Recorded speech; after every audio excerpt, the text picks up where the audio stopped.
Cricket ලෝකයේ සීලම විස්තර එකම තැනකින් දැනගන්න ඔබ අදත් ආයුබෝවන් කියලා පිළිගන්නවා ක්‍රිකට් ලංකා YouTube channel සමගින්. ශ්‍රී ලංකා කණ්ඩායම මුහුණ දෙන දෙවන ලෝක කුසලාන් T20 තරඟය හෙට එනම් පෙබරවාරි 12 වන දින පැවැත්වේ. හෙට තරඟය ආරම්භ වන්නේ දිවා තරඟය ලෙසයි. ඒ අනුව තරඟයේ උදෑසන 11ට පල්ලේගලේ ක්‍රීඩා පීඨයේදී ආරම්භ. හෙට තරඟයේ ක්‍රීඩා කරන ශ්‍රී ලංකා සංජීතය සලකා බැලූ විට ප්‍රධානතම වෙනස්කම් වන්නේ වනිදු හසරංග තම වම් කලව ආබාධ නිසා මුළු ලෝක කුසලාන තරඟාවලියෙන්ම ඉවත් කර තිබෙනවා.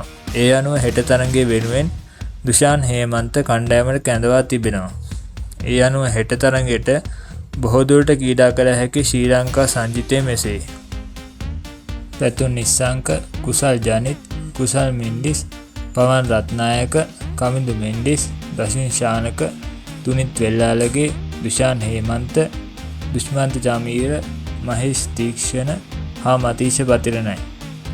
ඕමාන කණ්ඩායමේ පෙර තරඟය සලකා බැලූ විට ඔවුන් සිම්බාබ්වේ කණ්ඩායම හමුවේ කල්ලු 8කින් හා තවත් පන්දු 39ක් ඉතිරිව තිබෙද්දී පරාජය වී තිබෙනවා. තවත් මෙවැනි ක්‍රිකට් ලෝකයේ නවතම තොරතුරු දැනගැනීමට අපව සබ්ස්ක්‍රයිබ් කර බෙල් අයිකන ක්ලික් කරන්න.